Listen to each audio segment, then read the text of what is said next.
ni dans une construction d'ensemble. Elle se fera par des réalisations concrètes, créant d'abord une solidarité de fait. Je suis venu vous parler d'Europe. L'habit ne fait pas l'Europe. Débat, jeunesse et authenticité.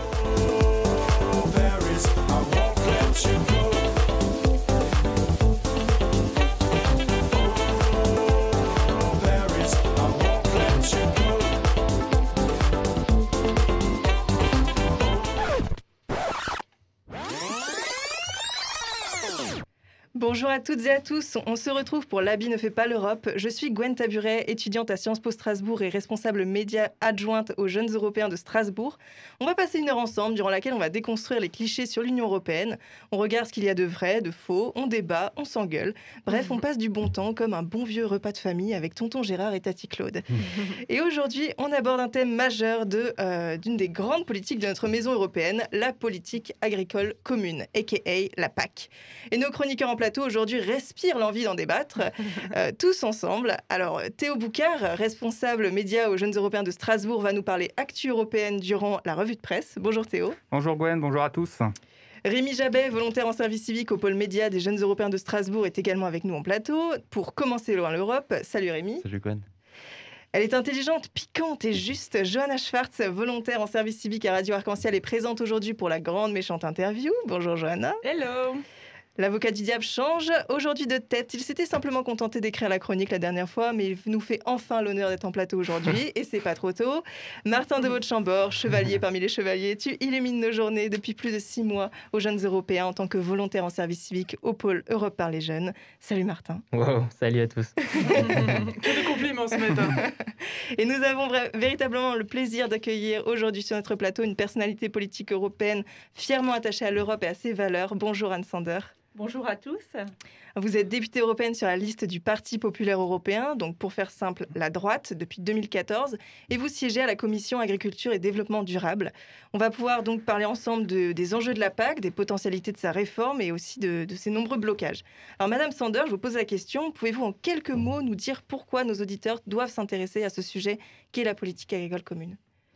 Eh bien, vous savez, on parle beaucoup d'autonomie, de sécurité en Europe, mais très souvent, quand on parle de sécurité, eh bien, on oublie la sécurité alimentaire. Et c'est sans doute un des thèmes principaux. Et finalement, l'objectif de la politique agricole commune, c'est ça, c'est de fournir aux Européens, mais aussi au reste du monde, une alimentation en quantité suffisante et de bonne qualité. Voilà pourquoi je crois que la politique agricole commune, c'est un sujet qui concerne tout le monde. Et d'ailleurs, on le voit bien, les citoyens partout aujourd'hui expriment des attentes vis-à-vis de la PAC. Et je crois que la crise du Covid que nous traversons toujours a bien montré cette nécessité de se reposer les bonnes questions. Parce que pour la première fois, depuis des années, les Européens étaient inquiets. Auront-ils ou non suffisamment à manger ? C'est la question qu'on se posait il y a exactement 1 an, lorsque les supermarchés, les supérettes ont été prises d'assaut, de même que les magasins de vente directe de producteurs à la ferme. Eh bien, c'est parti pour un deuxième volet de La vie ne fait pas l'Europe. Yay.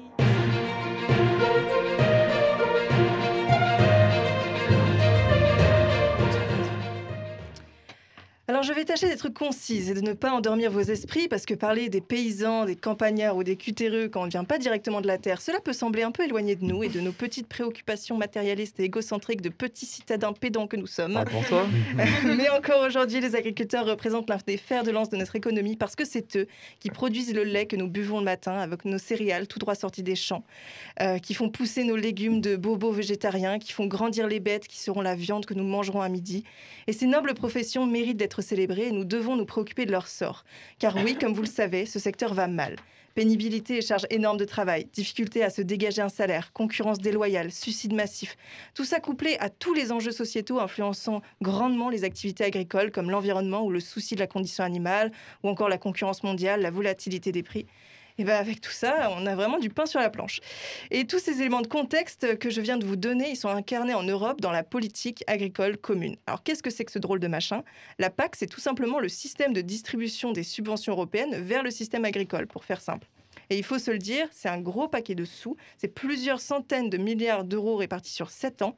Mais à part cette montagne de chiffres très techniques, la PAC, c'est depuis quasiment toujours un sujet de débat et parce qu'elle peine à se réformer en profondeur et pourtant Dieu sait qu'elle en a besoin de cette réforme.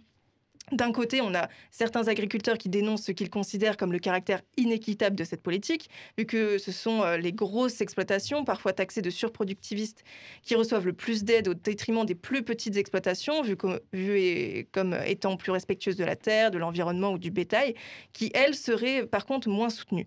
Et de l'autre côté, on a les associations, notamment environnementales, parce que c'est sûr qu'entre la surproduction ou l'utilisation d'engrais chimiques, la PAC, c'est pas la championne des politiques labellisées « Make our planet great again ». Quel beau bordel, me diriez-vous. Alors maintenant est venu le temps de la réforme. Et entre ce que veut l'Union européenne et ce que veut la société civile, il y a clairement la terre du milieu entre les deux. La Commission européenne reste bien timide dans sa volonté d'adopter une PAC plus verte et plus juste, alors que la demande de la part des acteurs politiques européens et français sont nombreuses. Retrouver des prix plus justes, développer les circuits courts, établir une meilleure répartition des aides, accompagner davantage les paysans dans la transition écologique, etc., etc. Et donc avec tout ça, on peut se dire que c'est un sujet complexe, mais vraiment passionnant, qu'on va décortiquer ensemble pendant 1 heure. Et on va commencer directement en analysant l'actualité politique européenne au sujet de la PAC. Théo Boucard, tu as retourné Internet, télévision, radio, journaux pour nous faire une excellentissime revue de presse. La revue de presse par Théo Boucard. La politique agricole commune, aussi bien controversée dans les arcanes politiques européennes que dans les médias. Pour faire assez simple, car je vous promets que c'est assez compliqué, comme vient de le dire Gwen, on peut diviser la PAC en 4 gros points d'interrogation médiatique. Est-ce que la PAC coûte cher dans un premier temps ? Est-ce que la PAC respecte les agriculteurs et les travailleurs européens ? Est-ce que la PAC respecte l'environnement ? Et dernière question, est-ce que la PAC sert à quelque chose ? C'est bien la question. Premièrement, les implications budgétaires. Donc, comme vient de le dire Gwen, la PAC est l'un des postes budgétaires de l'Union européenne les plus conséquents. Plus de 383 milliards d'euros alloués à la politique phare de l'Union européenne entre 2014 et 2020 ont été utilisés.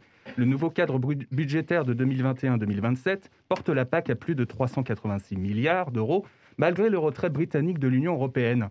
Avec le budget de la politique de cohésion, le budget agricole est donc le plus gros d'une enveloppe qui compte 1075 milliards d'euros pour les 7 prochaines années. Hors plan de relance Next Generation EU, bien évidemment. Trop cher la PAC ? C'est ce qu'entend un article d'octobre 2020 du média de langue allemande Klimareporter, intitulé en allemand « Viel Fläche, viel Geld, viel Treibhausgas », c'est-à-dire, pour ceux qui ne parlent pas allemand, beaucoup de surface, beaucoup de gaz à effet de serre. De nombreux États membres de l'Union regrettent en effet que la PAC soit si gourmande en crédits européens. Dans une interview donnée au journal Le Point, vous-même, Madame Sander, qui êtes rapporteuse sur une partie de la politique agricole commune, regrettiez en février 2020 cette situation en affirmant qu'une PAC renationalisée ne serait, je cite, « en aucun cas souhaitable car la PAC, c'est la garantie pour nos agriculteurs du fonctionnement du marché intérieur, d'une égalité de traitement et d'un lissage des distorsions de concurrence ». Un sujet à la fois central et assez peu évoqué dans l'ensemble de l'Union européenne, c'est aussi le rôle des agriculteurs et des travailleurs européens en général. Selon un article du média Euractiv en anglais de février dernier, une conditionnalité sur les droits humains et les travailleurs serait en négociation, ce qui ne manquerait pas de faire grincer certaines dents. La PAC doit également accorder une plus grande importance aux agricultrices, à en croire un article en anglais encore de slowfood.com, pour qui l'inclusion des femmes dans l'agriculture n'est pas assez forte et pour qui la Commission devrait encourager les projets portés par les agricultrices. Un autre sujet également plus présent, autrement plus présent même dans le débat public maintenant, l'empreinte écologique de la politique agricole commune, comme le disait également Gwen. Comme vous le savez peut-être, chers auditeurs, l'Union européenne souhaite une PAC plus écolo grâce à de nombreuses mesures incitatives. Dans un article d'octobre dernier, le Nouvel Obs se focalise sur la création d'éco-régimes qui vont réserver une part des aides des agriculteurs à des efforts en faveur de l'environnement. La PAC nouvelle génération serait-elle pourtant incompatible avec les objectifs plus larges de lutte contre le changement climatique portés par le Pacte vert pour l'Europe, encore une autre machine européenne? C'est en tout cas l'opinion de votre collègue au Parlement européen, Madame Sander, Benoît Biteau, lors d'une interview avec Public Sénat, pour qui les éco-régimes censés permettre un verdissement de la PAC ne régleraient rien. De son côté, le média militant Reporter affirme dans un article de janvier dernier que ce sont bien les représentants de l'agro-industrie qui bénéficient le plus des subsides de la PAC, au détriment de toute considération écologique. Last but not least, la question est de plus en plus posée par de plus en plus de personnes. La PAC sert-elle encore à quelque chose ? Dans une Europe de plus en plus tournée vers la transition écologique et le numérique, la France étant la principale bénéficiaire de la politique agricole commune, il ne fait point de doute que Paris tienne à cette politique commune comme à la prunelle de ses yeux. Le média Toute l'Europe rappelle dans un article de ce mois de mars les différents enjeux pour notre pays, alors que la réforme de la PAC est prévue pour 2023. Affaire à suivre donc, et l'on sait que les négociations européennes peuvent être très ardues. Alors Madame Sander, qu'est-ce que vous pensez justement de cette réforme à l'horizon 2023 ? Merci pour ces précisions et pour ces différents points de vue que vous évoquez. Moi, je pense que la PAC doit être d'actualité et a un rôle à jouer plus que jamais. Tout d'abord, vous savez qu'on a décidé du Green Deal au niveau européen. Donc, l'idée, c'est d'avoir un continent neutre en carbone à l'horizon 2050. Et donc, toutes les politiques européennes devront y prendre part, que ce soit les transports, que ce soit l'industrie, tous les sujets, les citoyens eux-mêmes seront mobilisés. Les agriculteurs, eux aussi, devront faire des efforts et donc la PAC devra s'inscrire dans ce Green Deal. Et c'est de cette manière aussi qu'elle a été conçue, cette nouvelle politique agricole commune. Dire qu'il n'y a pas d'efforts environnementaux, c'est nier tous les efforts qui ont été faits par les agriculteurs, parce que s'il y a une profession qui s'est adaptée ces dernières décennies, qui a dû faire beaucoup d'efforts, beaucoup de progrès, c'est bien les agriculteurs qui ont déjà beaucoup changé leurs pratiques. Et moi, j'aimerais bien, avant de se tourner vers l'avenir, qu'à un moment donné, plutôt que de taper en permanence sur les agriculteurs en disant que ce sont eux qui polluent, alors certes, ils participent à l'émission de gaz à effet de serre, mais les agriculteurs, c'est aussi par eux que va passer la solution, parce qu'à travers leurs pratiques, ils captent du carbone. Donc, reconnaissons déjà ce qui a été fait et encourageons-les à aller plus loin. Pour moi, la PAC, il y a différents objectifs. Le premier, notamment pour ceux qui disent que ça coûte trop cher, c'est de produire, je l'ai dit, en quantité suffisante et avec une sécurité alimentaire assurée. Pourquoi est-ce que la PAC coûte cher ? C'est la seule politique, et vous, les jeunes Européens, vous devez y être sensibles, qui est complètement intégrée, qui est complètement européenne. Quand on parle de la recherche, quand on parle de l'industrie, de tous les sujets, il y a toujours une grosse part nationale. Là, la PAC, c'est vraiment une politique européenne, donc c'est normal aussi qu'elle prenne plus de budget.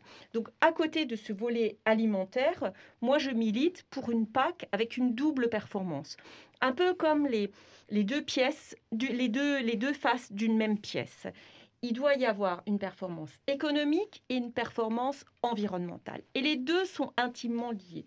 Vous ne pouvez pas avoir de l'environnement, demander aux agriculteurs de faire uniquement de l'environnement s'ils ne peuvent pas vivre de leur métier. Et en même temps, les agriculteurs, évidemment, doivent faire des efforts pour l'environnement, doivent faire des efforts pour améliorer leurs pratiques et surtout pour être vraiment des acteurs du changement climatique. Et c'est ce qui est prévu dans cette nouvelle politique agricole commune. Moi, je voudrais quand même rappeler le rôle des agriculteurs, au-delà de la production d'alimentation, finalement, dans le maintien et dans la création d'emplois sur les territoires. C'est grâce aux agriculteurs que dans certaines zones, en particulier rurales, on arrive à maintenir une activité dans des villages, parfois aussi de maintenir une école ouverte. Quand vous avez des agriculteurs, dans la foulée, vous avez souvent des entreprises agroalimentaires qui transforment les productions agricoles. Et puis les agriculteurs, rappelez-vous aussi qu'ils maintiennent de la biodiversité dans les territoires. Et là, je pense en particulier aux territoires de montagne. Parce que si les territoires de montagne, vous arrêtez de les exploiter, si vous mettez plus les vaches dans les pâturages, ce sont des paysages qui se referment complètement et qui sont totalement envahis par les ronces, Donc derrière, il n'y a plus de biodiversité, il n'y a plus rien. Et puis, en termes économiques, vous mettez une croix aussi sur le tourisme. Voilà, donc tout ça, c'est lié. Et je crois que l'agriculteur est un élément central dans l'aménagement du territoire, dans l'alimentation. Et voilà pourquoi cette PAC est tellement importante. Martin. Alors, vous avez parlé de l'élevage alpin notamment et pyrénéen. Ça nous amène à un sujet européen. Qu'est-ce qu'on fait des loups qui traversent les Alpes et qui s'installent en France ? Quelle est votre position sur ce sujet ? Alors moi, je travaille beaucoup avec les agriculteurs. Je travaille beaucoup aussi avec les élus locaux, avec l'association des élus de la montagne qui n'en peuvent plus parce que nous avons mis en place au niveau européen des mesures pour protéger le loup. Ces mesures européennes, c'est la directive Habitat, mais aussi la convention internationale qu'on appelle la Convention de Berne, ont tellement bien protégé le loup que le loup maintenant s'est développé dans toute l'Europe et fait beaucoup de dégâts. Ce sont des dégâts, alors vous me direz, qui peuvent être pris en charge parfois, mais ce sont des dégâts on parle jamais de l'impact psychologique sur les agriculteurs, sur les éleveurs qui voient leurs troupeaux décimés. C'est très brutal. Donc on essaie de travailler, moi j'essaie de travailler avec eux très régulièrement pour voir comment on peut alléger cette protection du loup qui a un niveau tel aujourd'hui qu'on ne peut pas faire suffisamment de prélèvements de loups pour diminuer ces attaques de loups. Et c'est un phénomène qui est connu dans toute l'Europe et c'est quelque chose d'assez violent dans certains territoires. Johanna. Limiter les attaques de loups, c'est-à-dire... C'est-à-dire comment on s'y prend en fait On augmente les prélèvements. On augmente les prélèvements parce que dans certains secteurs géographiques, il y a une surpopulation de loups, donc il faut augmenter les prélèvements, effectivement. Après, il y a d'autres mesures à prendre, des mesures de protection des élevages. Mais ça marche pas toujours. Et ce, d'autant plus que le consommateur, le citoyen européen demande aux éleveurs de sortir leurs animaux, et ça a du sens aussi, en particulier dans les zones montagnardes. Donc si vous voulez vos bêtes à l'extérieur, à un moment donné, il faut pouvoir les protéger. C'est un véritable traumatisme quand il y a des attaques de loups. Moi, j'ai rencontré des familles d'éleveurs. C'est toute la famille qui est traumatisée, les enfants, le conjoint, les voisins, c'est très, très violent. Alors, une question de Rémi. Ouais. Alors, Jean-Luc Mélenchon a déclaré sur France Inter le 15 mars dernier qu'il fallait plus d'environnement. Et il en a profité pour critiquer la restauration des néonicotinoïdes en France. Alors, sur le papier, je vais dire que c'est beau, mais est-ce que dans les faits, c'est pas irréalisable de remplacer justement les néonicotinoïdes? Pardon. Le mot est compliqué. On a compris. Non, mais vous savez, moi, je milite pour qu'on soit pragmatique. Évidemment, nous voulons tous moins d'intrants dans l'agriculture, dans l'alimentation. Nous voulons tous plus d'environnement. Mais il faut rester pragmatique. Les néonicotinoïdes, je suis arrivée, ont été interdits, mais avec la possibilité de laisser des dérogations quand il n'y a pas de produit de substitution. Qu'est-ce qui s'est passé pour la betterave et ce problème de jaunisse qui a touché les cultures de manière très importante, en particulier les cultures françaises. Donc, c'est des milliers d'emplois qui sont à la clé avec une baisse de production, je crois, de l'ordre de 30 ou de 40%. Et forcément, si vous laissez, si vous ne donnez pas de solution technique, et aujourd'hui, il n'y a pas d'autres solutions techniques, derrière, ça veut dire que c'est une filière qui s'arrête, qui s'éteint complètement. Ça veut dire des agriculteurs qui, pour la saison suivante, ne vont plus semer de betteraves parce qu'ils savent que c'est pas rentable. Ça veut dire des sucreries qui ne vont plus tourner, qui, dans la foulée, vont fermer aussi. Donc, qu'on donne une dérogation et qu'en même temps, on mette les moyens sur la recherche scientifique pour trouver d'autres produits, moi, j'y suis favorable. Le problème, c'est qu'aujourd'hui, on a laissé une dérogation, mais je crois qu'au niveau de la recherche, il n'y a pas forcément tous les moyens pour trouver des solutions techniques. Et là, j'espère qu'on ne va pas se retrouver d'ici 3 ans à nouveau dans une impasse. Donc ça, c'est tout le défi maintenant, c'est vraiment actionner, donner les moyens à la recherche pour trouver d'autres solutions. D'accord, merci. Eh bien, les débats sont lancés, c'est super. Nous sommes en 2021 après Jésus-Christ. Tout le Parlement européen est déserté par ses eurodéputés. Tout ? Non. Un village alsacien peuplé d'irréductibles pro-Strasbourg résiste encore et toujours à la tentation bruxelloise. Bon, allez, trêve de boutade, je m'emporte. Merci Anne Sander d'être présente aujourd'hui sur notre plateau. On est vraiment ravis de pouvoir parler enfin à une eurodéputée en physique. Et c'est notre falbala locale, Johanna Schwartz, qui va se consacrer à un exercice extrêmement périlleux. C'est parti pour la grande méchante interview.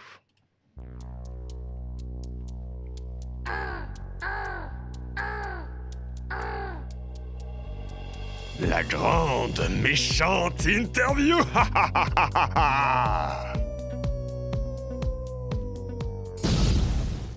Merci Gwen, merci à vous, Madame Anne Sander, d'avoir répondu à notre invitation.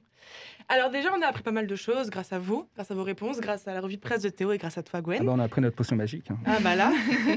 Donc on a tous bien appris nos cours. Et ceci dit, je dois vous dire que je suis quelqu'un qui me pose quand même beaucoup de questions. Et du coup, j'en ai encore quelques-unes qui me trottent dans la tête. Et je les ai restituées pour vous. Alors avant tout, est-ce que vous pouvez nous expliquer concrètement, très concrètement, les changements qui sont sur la table pour la prochaine PAC actuellement, notamment en ce qui concerne du coup le système d'aide financière aux agriculteurs? Alors, dans les politiques agricoles précédentes, on disait aux agriculteurs, il y avait des mesures, les mesures de verdissement qu'il fallait respecter. Et les agriculteurs il y avait 3 mesures à respecter. Et on était plus dans une logique, ça n'a pas bien marché, parce que les agriculteurs n'ont pas tellement accepté, ça s'est mal passé. Et donc, dans la nouvelle logique, il y a plus de contraintes pour les agriculteurs, parce que ces mesures qui étaient davantage volontaires, on les a intégrées, et maintenant, ce qu'on appelle le verdissement, eh bien, ce sont des mesures obligatoires pour les agriculteurs. Donc, c'est trois mesures à respecter. Ce sont des surfaces d'intérêt écologique, donc c'est des surfaces sur lesquelles on ne produit pas, on laisse le sol se régénérer. Ce sont des prairies permanentes et c'est la diversification des cultures. Donc ça, avant, si les agriculteurs le faisaient, ils avaient des financements. Là, aujourd'hui, on leur dit, pour vous dire que c'est plus contraignant aussi, on leur dit, si vous voulez toucher 1 euro de PAC, il faut respecter absolument ces 3 mesures. Et on prend une partie des financements qu'ils avaient auparavant et on les met dans ce qu'on appelle des éco-régimes. Des éco-régimes, c'est 30% du budget des aides directes de la PAC. Pour toucher cet argent, eh bien, les agriculteurs vont devoir faire des efforts supplémentaires. Par exemple, sur les surfaces d'intérêt écologique, on va dire aux agriculteurs, pour toucher la PAC, il faut 5% de surface d'intérêt écologique. Si vous voulez en plus toucher des mesures des éco-régimes, eh bien, il faudra monter à 10% de surface d'intérêt écologique. Donc ça, c'est pas encore acté, parce qu'on est toujours dans les discussions, mais c'est un peu dans l'esprit. Okay. Voilà. Juste, excusez-moi, je voudrais juste vous demander de parler un tout petit peu plus en face du micro, s'il vous plaît. Merci beaucoup. Mais du coup, au niveau des subventions agricoles, ce qu'il y avait avant, c'était effectivement le système d'aide par hectare, en fonction de la surface exploitée par les agriculteurs. Ça, où ça en est, parce que c'est énormément critiqué du coup dans le débat, j'ai l'impression. Et oui, où ça en est, est-ce que ce système d'aide va continuer ainsi, ou est-ce qu'il va être vraiment réformé et il va y avoir une autre manière de subventionner? Alors, en partie, c'est vrai que ça a été très critiqué parce qu'on dit toujours, finalement, ce sont les très grandes exploitations qui bénéficient de plus de financement européen. Dans certains pays européens, c'est vrai. Vous prenez la République tchèque, par exemple, ce sont des très grandes exploitations agricoles. En France, c'est pas vrai. En France, la surface moyenne, je sais pas, ça doit être de 50 hectares. Je vous dis 50, c'est peut-être 50, 60 hectares. Donc, c'est quand même une exploitation, chez nous, familiale, traditionnelle et à taille humaine. Dans cette nouvelle PAC, mais déjà dans l'ancienne, mais là, sans doute, ça va être renforcé, eh bien, il y aura aussi des primes aux plus petites exploitations. Aujourd'hui, si vous avez moins de 52 hectares, on vous donne de l'argent de la PAC en plus. Et puis, c'est toutes les pratiques vertes qui, dans cette nouvelle PAC, sont renforcées. Donc, c'est vraiment l'idée de pousser les agriculteurs à faire plus d'efforts. Et puis, vous avez premier pilier de la PAC, les aides directes. Et puis, vous avez un deuxième pilier avec des aides indirectes. Et là, ce sont aussi des aides à l'investissement qui sont moins liées au nombre de hectares. Et enfin, dernier point, dans cette nouvelle PAC, il est prévu aussi de mettre un plafonnement des aides. Donc ça, c'est une mesure, je crois, importante. Mais il faut que ce soit pragmatique. C'est-à-dire que, OK pour un plafonnement, mais il faut, par exemple, tenir compte. Moi, je milite pour qu'on puisse enlever de ce plafonnement tout ce qui comporte les charges sociales pour l'emploi. Vous voyez, voilà. Donc, il faut des aménagements. Mais en tout cas, je trouve, moi, que la PAC va plutôt dans le bon sens. Vous ne pouvez pas réformer du tout au tout une agriculture du jour au lendemain. Moi, j'entends certains nous dire il faudrait, par exemple, conditionner les financements de la PAC aux emplois créés. Alors, l'idée sur le papier, c'est très très bien. Mais si vous faites ça, vous savez aussi que tout l'argent de la PAC va se déplacer. Il va y avoir des transferts en Europe. Par exemple, tout l'argent que les agriculteurs français touchent aujourd'hui, pourrait aller vers des pays où l'agriculture est moins moderne, où il y a encore beaucoup de très petites exploitations, où il n'y a pas eu de réforme, pas de modernisation.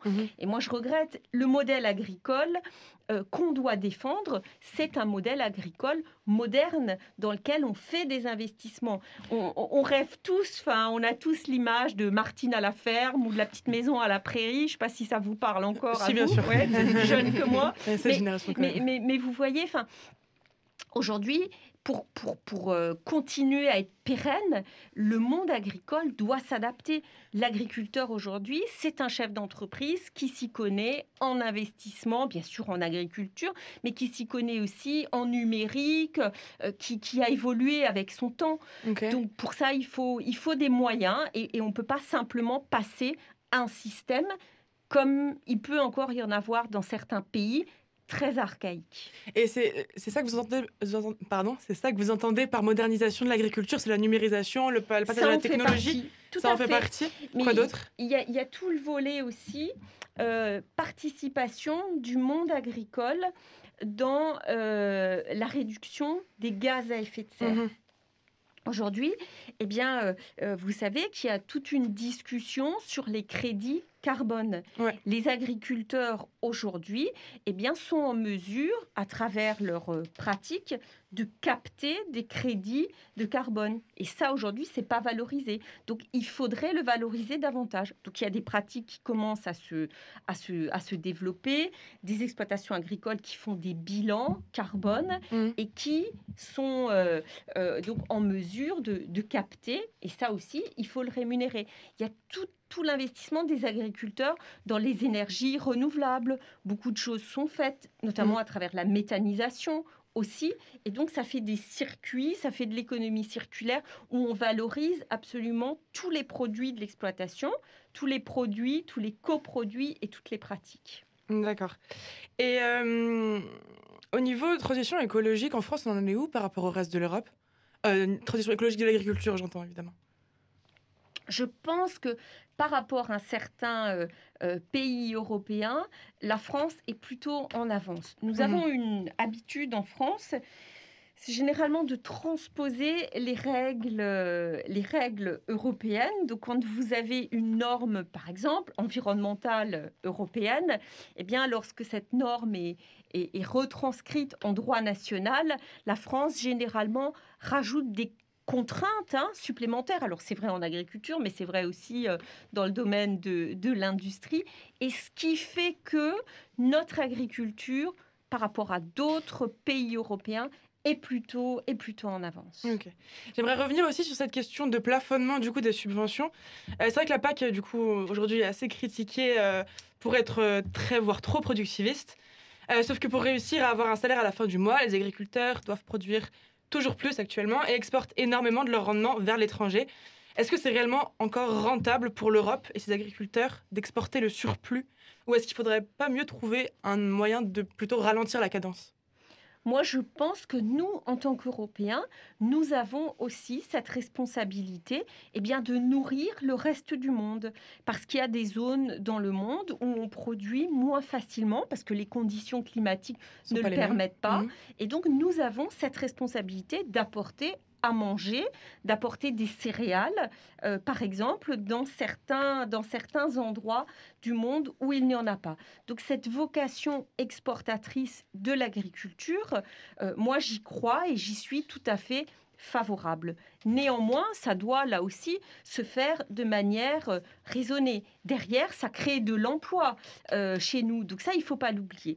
Je pense que nous devons aussi nous focaliser davantage sur les produits qui rentrent dans l'Union européenne. Parce qu'aujourd'hui, un certain nombre de produits viennent d'autres parties du monde et ces produits viennent d'autres parties du monde, non pas parce que on peut pas les produire chez nous, mais parce que de les produire au Brésil, en Argentine ou ailleurs, ça coûte moins cher.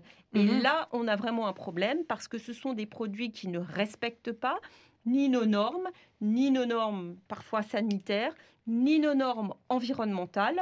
Et donc, c'est une véritable concurrence déloyale pour nos agriculteurs, mais c'est aussi mauvais pour la planète, tout simplement, et pour les gens qui les produisent.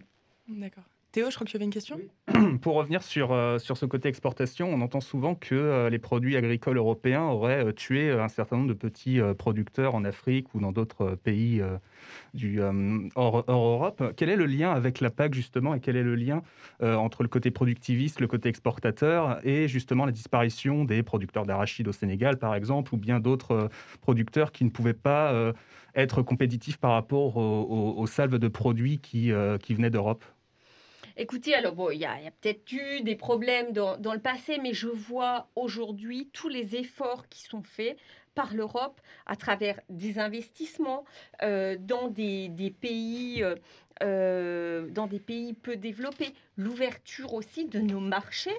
Nos marchés sont largement ouverts à des produits venant de pays pour qui il est plus difficile de produire, sans compter que maintenant, dans toutes les résolutions que nous prenons, dans tous les textes, nous sommes très vigilants au maintien d'une économie locale. On fait très attention aussi à tout ce qui est risque de déforestation dans certaines parties du monde où on aurait pu justement avoir ces pratiques pour produire davantage. Donc l'Europe est quand même très attentive à tous ces sujets-là. Et se sent une responsabilité. De nourrir, mais aussi de faire en sorte que dans ces pays, les choses se passent bien. Est-ce que, Madame Sander, vous avez entendu parler de la plateforme pour une autre PAC ou pas? Oui, tout à fait. Je les ai rencontrés, d'ailleurs. Bien sûr. Super. Donc, pour nos auditeurs, je précise, la plateforme pour une autre PAC, c'est une plateforme française qui regroupe 45 organisations qui veulent une refonte de la PAC et qui agissent dans ce but au niveau français et européen. Du coup, est-ce qu'un collectif ou d'autres regroupements d'associations comme celui-ci arrivent à avoir un réel poids sur les décisions prises dans la PAC ? Et est-ce que, par exemple, cette plateforme pour notre PAC a eu une incidence sur la réforme de la nouvelle PAC 2021-2027 ? Écoutez, vous voyez bien, cette nouvelle PAC, elle est très largement tournée vers l'environnement, à travers des écorégimes, mais à travers une multitude d'autres mesures. Donc je dirais, suite aux élections européennes de 2019, où il y a eu quand même un changement de visage du Parlement, avec l'entrée de davantage d'écologistes. Alors, c'est pas les premiers partis politiques, mais on a quand même senti ce mouvement au Parlement européen, avec dans les partis traditionnels, même chez moi, aux Républicains, il y a une sensibilité écologique beaucoup plus forte parce que c'est le reflet de la société, actuelle. Nos concitoyens, les jeunes, vous en particulier, j'ai des enfants, des jeunes ados qui font passer le message aussi. C'est un message qu'on entend aujourd'hui de partout. Donc évidemment, c'est des préoccupations dont nous tenons compte également. Et moi, je considère que cette nouvelle politique agricole commune va très très loin dans le domaine des mesures environnementales. Mais avec, pour moi, la nécessité de toujours veiller aussi aux revenus des agriculteurs, parce que les deux sont intimement liés. Alors, aujourd'hui, je ne suis pas en mesure de vous dire ce qu'il en sera de la PAC, parce que la PAC, elle est négociée, elle est discutée, les discussions sont vives, sont difficiles, avec certains aussi qui voudraient renationaliser la PAC, et ça, c'est une véritable crainte de ma part. Donc, il faut être extrêmement vigilant et je ne peux pas vous dire quel sera le résultat des négociations. Mais en tout cas, le Parlement, lui, s'est vraiment mobilisé dans ce sens-là, une PAC commune et environnementale, là où les États membres et le Conseil est beaucoup plus réticent. Et c'est pour ça qu'aujourd'hui, nos discussions patinent. On n'arrive pas à avancer dans nos négociations, parce qu'on a le Conseil qui représente les pays, les différents gouvernements, qui ne veut pas aller dans ce sens-là. Et donc, ils n'ont pas énormément beaucoup plus de poids que d'autres membres des partis écologiques européens, finalement, la plateforme pour une autre PAC. Non, mais on les entend, ça fait partie d'une des associations entendues par le Parlement. Comme nous recevons toutes les associations, tous les syndicats professionnels. D'accord. Parce qu'ils ont des demandes du coup assez précises. Et sur la plateforme pour une autre PAC, par exemple, dans la proposition qu'ils ont faite d'une nouvelle PAC, il y a une petite nuance qu'ils ont apportée. On ne parle plus de politique agricole commune, mais de politique agroalimentaire commune. Cette distinction, du coup, vient du fait que le terme agroalimentaire est un terme bien plus large et englobe plus de secteurs, et où l'agriculture y est présente à 40%. Qu'est-ce que vous pensez de cette distinction ? Est-ce qu'il faut vraiment remettre l'alimentaire au cœur de la PAC, en plus, du coup, de l'écologie et de l'économie dont vous parliez tout à l'heure ? Oui. Je sais que la plateforme pour une autre PAC fait un gros lobbying, enfin, c'est un lobbyiste, ce sont des lobbyistes, pour aller dans ce sens-là. Pour moi, évidemment, agriculture et alimentation sont liés. C'est d'ailleurs aussi ces sujets-là que nous trouverons dans la stratégie de la ferme à la fourchette, Farm to Fork, qui est actuellement en discussion au Parlement. Mais là aussi, il faut être cohérent. Vous voyez, moi, je vois aujourd'hui les initiatives qui se multiplient au niveau européen et qui partent dans tous les sens. On nous dit d'un côté, il faut une autonomie alimentaire en Europe. Et en même temps, on nous dit il faut plus de bio. Mais on ne sait pas si ça répond à un marché ou pas. On nous dit il faut... Le bio ? Oui, aujourd'hui, il faut le payer, le bio. Ouais. Voilà. Donc, on ne sait pas si les gens, aujourd'hui, surtout après la crise, auront les moyens de payer plus pour leur alimentation. Moi, je vois beaucoup de gens que je rencontre aujourd'hui qui sont dans une situation économique, sociale très difficile parce qu'ils perdent leur emploi, ils l'ont perdu ou vont peut-être le perdre. Et c'est des gens qui ont des problèmes pour boucler le budget en fin de mois et qui ne vont pas forcément être en capacité de payer une agriculture bio. C'est plus cher, c'est normal. Voilà, donc ça aussi, il faut en tenir compte. On dit qu'on veut cette autonomie alimentaire. Mais en même temps, on dit il faut... moins d'intrants, on est d'accord aussi, mais c'est une question de proportion. On dit il y a des surfaces qu'il ne faut pas produire, mais comment vous faites ? La population mondiale augmente, donc il faut produire plus pour nourrir ces gens-là. Chez nous, on va produire moins. À travers le bio, baisse des entrants, baisse des surfaces. Qu'est-ce qui reste ? Il reste qu'on va faire rentrer des produits venant d'ailleurs qui ne respectent pas nos standards. Ça, c'est une des incohérences que je tiens à souligner. Ensuite, il y a d'autres choses. On nous dit aussi, aujourd'hui, on dit aux consommateurs, il faut arrêter de manger de la viande, il faut arrêter de manger du sucre, il faut arrêter de boire du vin. On a des grosses discussions. Ralentir en tout cas. Mais on aura l'occasion de parler du vin plus tard. Vous n'entendez pas ce qui se dit au Parlement. Plus de vin. Alors que c'est une filière, le vin, une filière d'excellence au niveau européen. Et là, quand j'en entends certains, on dit on arrête les financements pour la promotion du vin. Vous voyez, je crois qu'il faut aussi faire confiance aux consommateurs. L'alimentation, c'est quelque chose d'important. On est en train de discuter de l'étiquetage, de la mise en place de Nutri-Score, ce qui est bon, ce qui n'est pas bon. C'est important, c'est lié à la PAC. Mais quand vous voyez que les Nutri-Score tels qu'ils sont prévus, eh bien, on ne tient pas compte des quantités mangées. Ça veut dire qu'aujourd'hui, si le Nutri-Score se met en place tel que prévu, eh bien, le fromage, donc produits laitiers, seront mal notés, tout simplement parce qu'on a une approche dogmatique et qui n'est pas cohérente. D'accord. Voilà, donc moi, agriculture, alimentation, C'est intimement tout lié, lié, bien sûr. mais il faut qu'on soit un peu cohérent et pragmatique. D'accord, merci beaucoup, c'est tout pour moi. Merci Anne Sander et On merci passe à la Johanna pour cette interview. L'habit ne fait pas l'Europe, l'émission qui déconstruit les clichés sur l'Union européenne, ça continue. On parle toujours de la politique agricole commune, cette fameuse politique européenne qui subventionne les agriculteurs depuis les années 60 et qui est critiquée depuis de nombreuses années pour, entre autres, son aspect polluant et inéquitable. Rémi, tu es allé interviewer des professionnels du secteur pour avoir leur avis sur la question. Et c'est l'heure de Comment c'est loin l'Europe.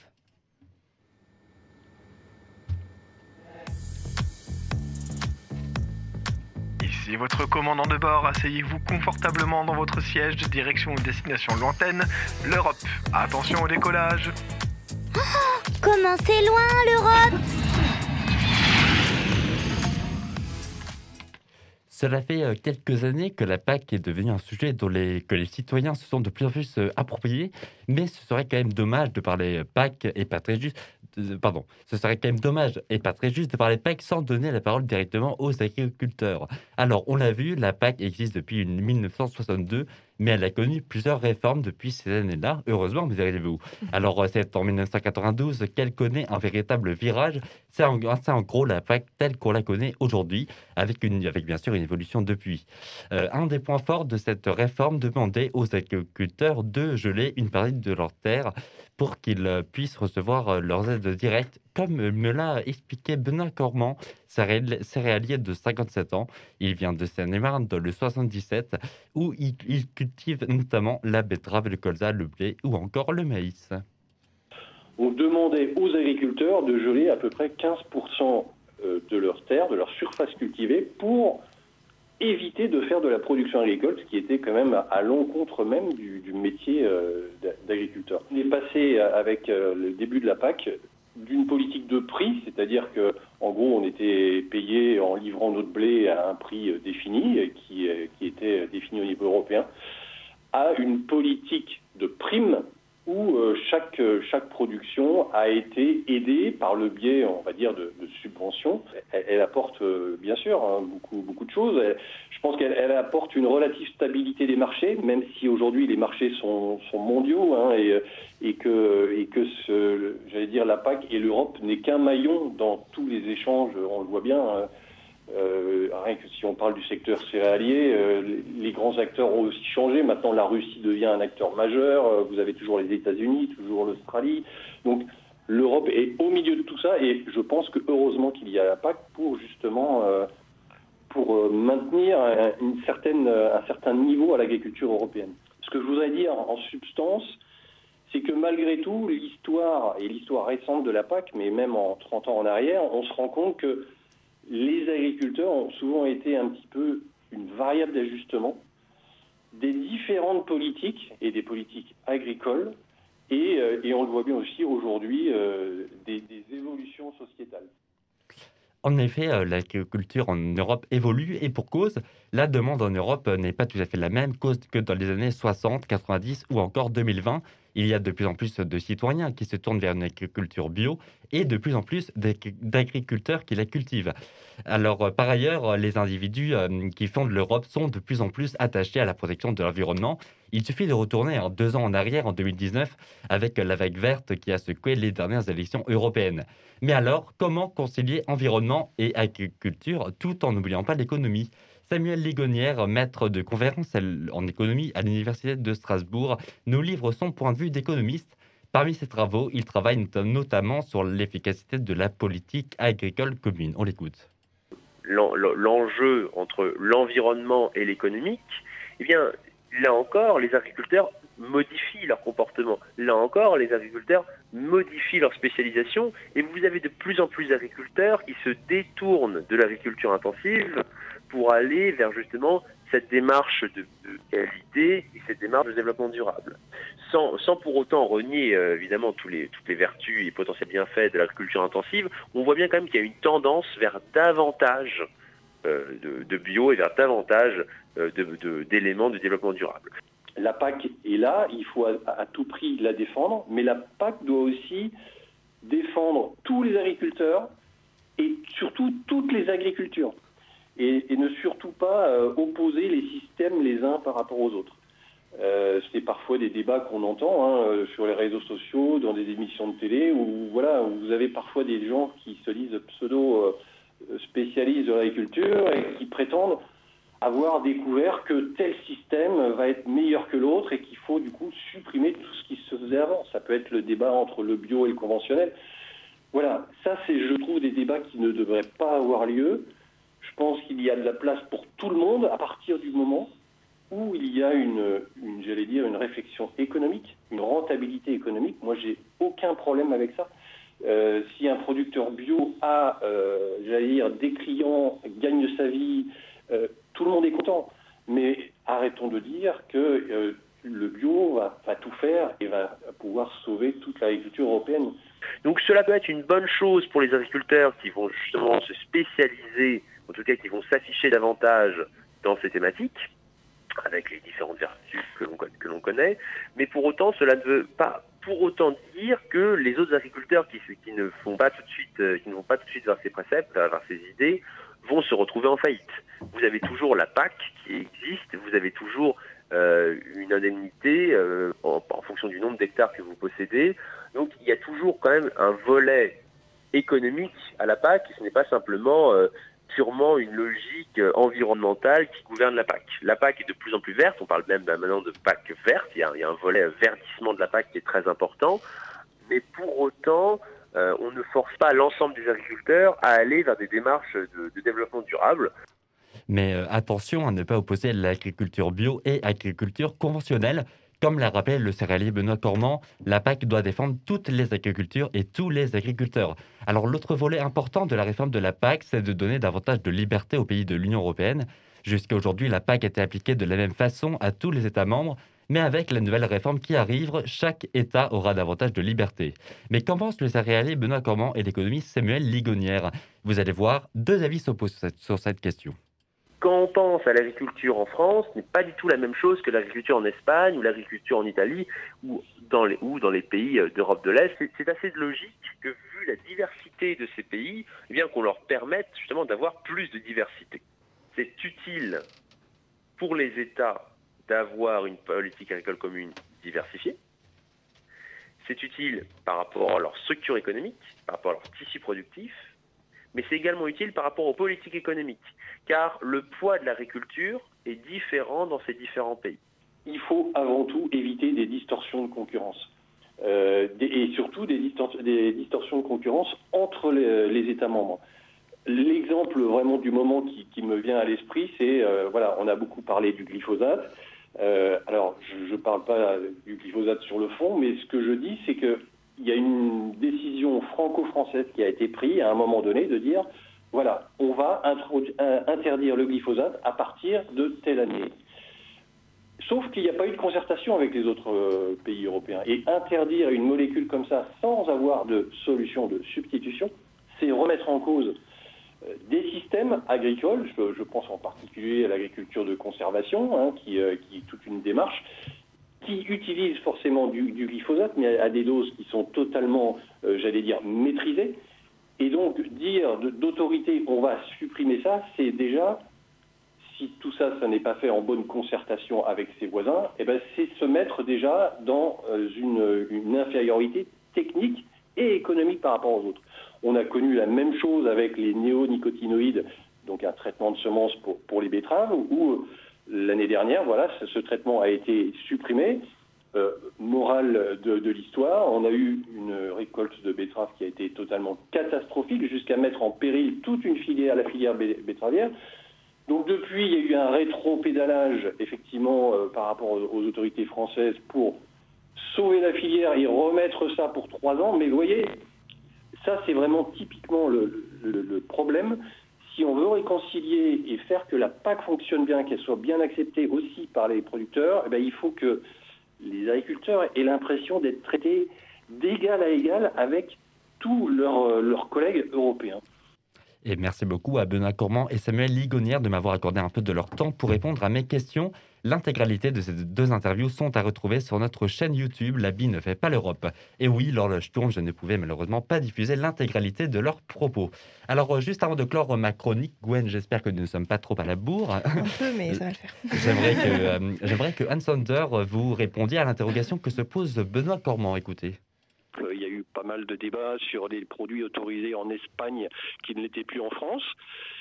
Là, encore une fois, alors, moi, je n'y vois pas d'inconvénient. Bien sûr que chaque État a envie de maintenir ses agriculteurs, mais comment on va se faire, du coup vous voyez, comment concilier tout ça? Est-ce que chaque État va se tenir informé de son voisin en disant, moi je vais peut-être aider mes producteurs de montagne ou en zone défavorisée, et puis peut-être que vous le ferez pas. Donc ça me paraît compliqué. Donc j'attends un petit peu de voir les tenants et les aboutissants, de quelle façon tout ça pourra s'articuler. Il y a un petit peu de danger, quoi. Cette réforme est-elle dangereuse, Anne Sander ? Alors là, ce n'est pas directement la PAC qui autorise ou non un certain nombre d'intrants, mais là où je suis tout à fait d'accord avec Benoît Cormand, c'est l'idée de dire on n'a pas les mêmes autorisations dans les différents États membres. Alors aujourd'hui, l'Europe est divisée en zones. Ici, à Strasbourg, nous sommes dans une zone et de l'autre côté du Rhin, à quelques kilomètres, c'est une zone, l'Allemagne est dans une zone différente. Alors, comment voulez-vous expliquer aux agriculteurs alsaciens que certains produits sont interdits là, mais sont autorisés à quelques kilomètres? Donc ça, effectivement, ça pose un gros problème. Donc, qu'on tienne compte des spécificités agronomiques du sol, qu'on tienne compte du climat, je veux bien, mais ça doit se faire de manière plus intelligente et de manière mieux coordonnée. Moi, je pense qu'il faut insister sur le cadre européen. Et on le voit bien, ça a bien été dit dans le reportage, ce cadre européen, il existe, il s'applique à l'ensemble des États membres, mais il y a des pays, et la France vraiment en fait partie, on surtranspose les règles européennes.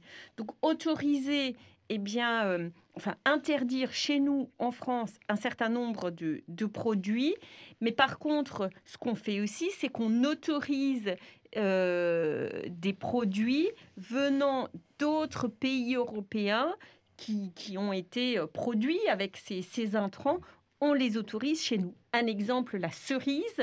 On a interdit un produit, alors je ne sais plus quelle molécule, au nom barbare, donc je ne répéterai pas le nom ici. On a interdit aux agriculteurs français de produire des cerises avec cette molécule, mais en même temps, ailleurs en Europe, c'était autorisé, et donc les cerises venant d'autres pays européens ont inondé le marché français avec cette molécule. Et là, il y a une aberration totale, mais là, ce n'est pas un problème européen, c'est un problème national, ce n'est pas la faute à l'Europe, c'est vraiment la responsabilité des États membres, et là, il faut vraiment être plus raisonnable. D'accord.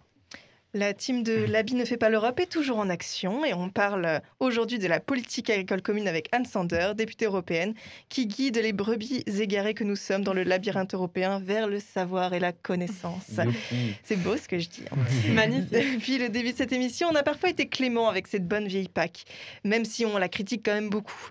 Alors, est-ce que cette PAC, c'est une réussite à consolider ou un échec de A à Z? Pour répondre à cette question, j'appelle notre brebis galeuse officielle. J'ai nommé l'avocat du diable, Martin Deveau de Chambord. L'avocat du diable est demandé à la barre. Eh ben, c'est moins sympa que tout à l'heure comme introduction, ça. Alors c'est vrai, la politique agricole commune, ça marche du tonnerre. De toute façon, le général de Gaulle, qui est en France, comme chacun sait, ce qui se rapproche le plus d'une fusion entre Napoléon, Nelson Mandela et le Père Noël, était pour. Donc la PAC, c'est forcément bien. Bah oui, regardez, c'est connu. Les éleveurs français vivent confortablement de leur travail, tout va bien. Ah non ? Bon, on va peut-être essayer de la critiquer alors, cette PAC. Si je résume, on a pris des milliards aux contribuables européens, en pensant qu'arroser les agriculteurs de subventions, c'était leur rendre service et leur permettre de développer un modèle qui les fasse vivre. Force est de constater, plus de 60 ans après, le succès flamboyant que ça a été. Je vous rassure, si vous notez une pointe d'ironie dans ma voix, c'est normal.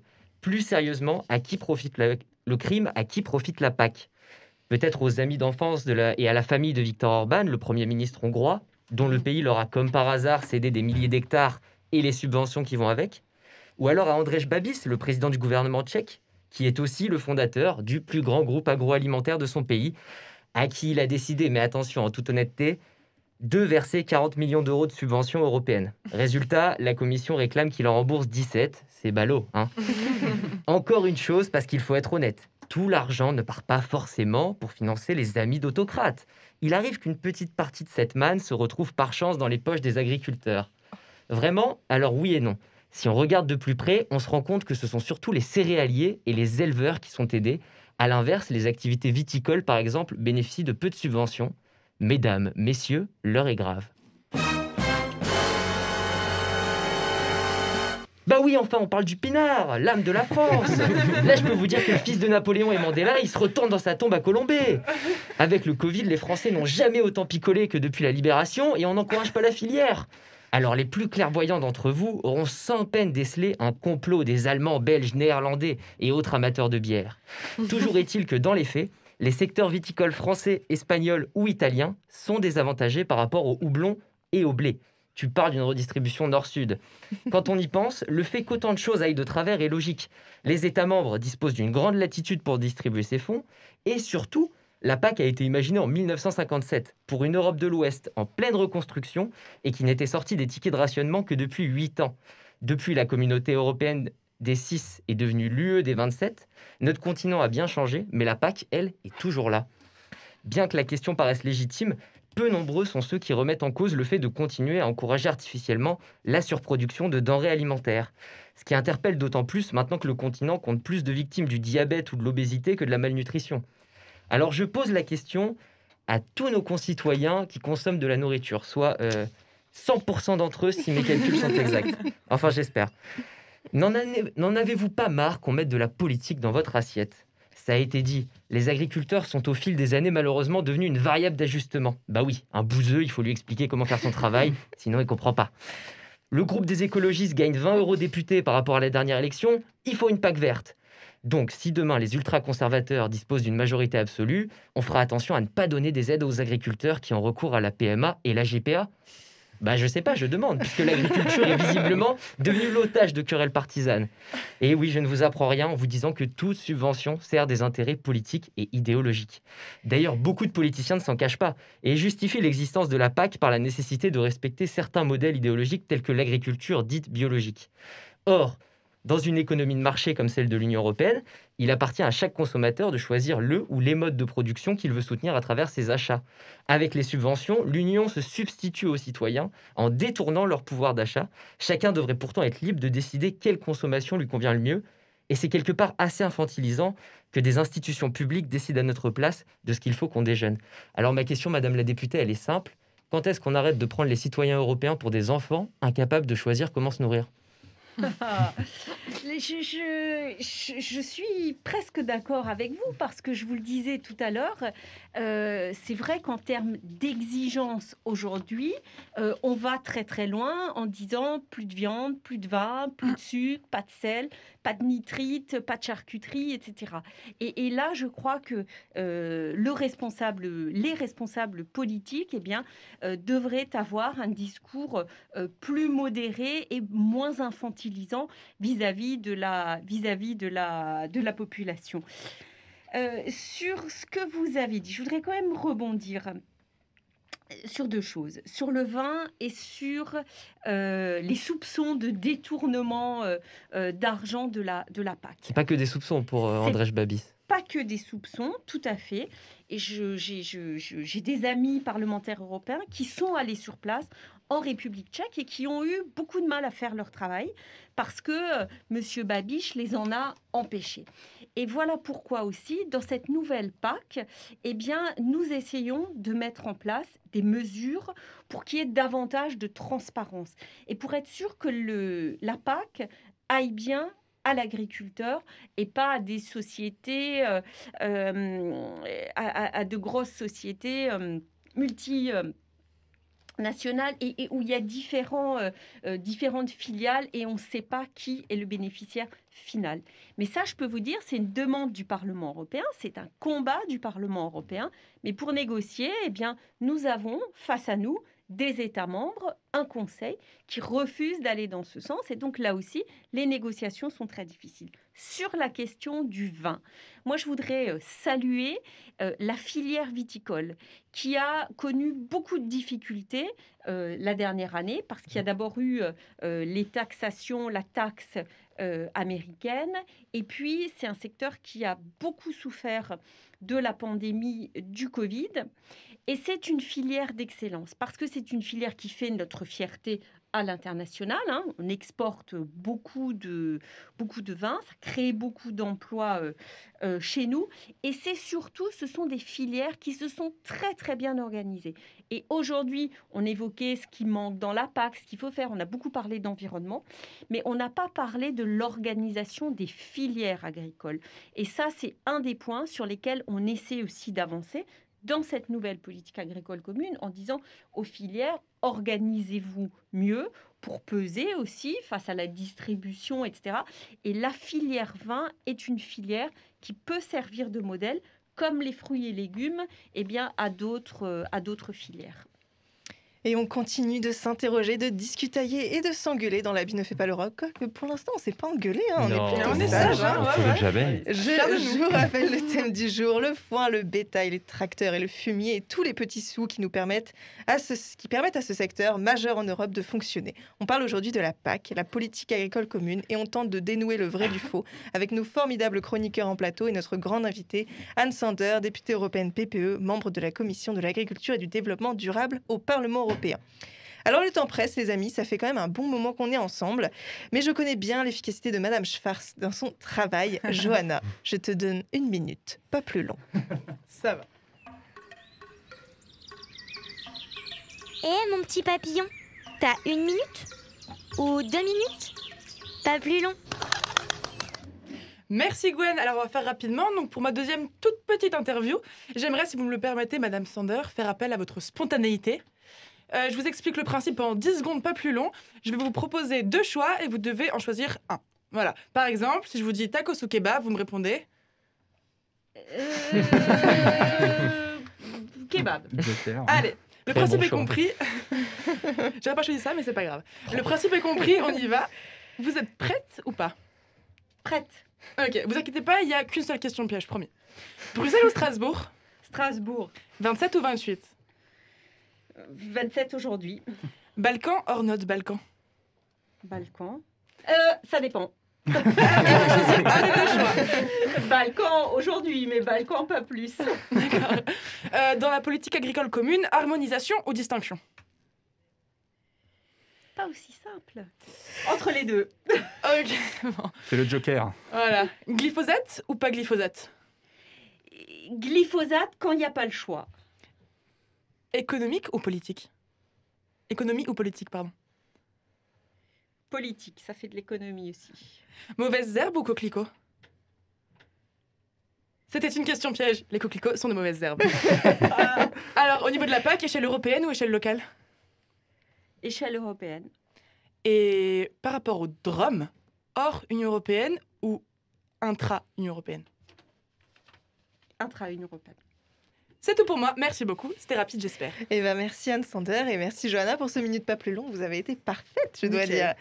Et notre émission touche à sa fin, les amis. Et oui, c'est déjà fini. Je remercie les 4 fantastiques de la radio en plateau aujourd'hui.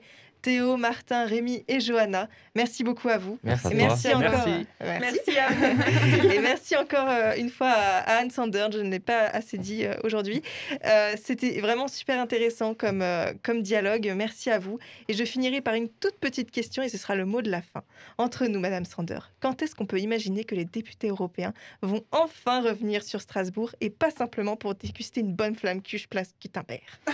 Le plus rapidement possible, j'espère. Oui. l'espère vraiment. On l'espère tous. Heureusement. Mais oui. merci à vous, merci pour votre émission, votre engagement et le tout dans la bonne humeur. C'est vraiment un très bon moment. Merci beaucoup. Avec plaisir, Ce merci. sera le mot de la fin. Merci à tous pour cette superbe émission. On se retrouve le mois prochain pour un nouveau sujet, un nouveau débat, un nouvel invité. Et en attendant, n'oubliez pas que l'habit ne fait pas l'Europe.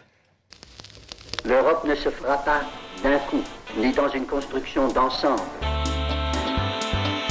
Elle se fera par des réalisations concrètes, créant d'abord une solidarité de fait. Je suis venu vous parler d'Europe. L'habit ne fait pas l'Europe. Débat, jeunesse et authenticité.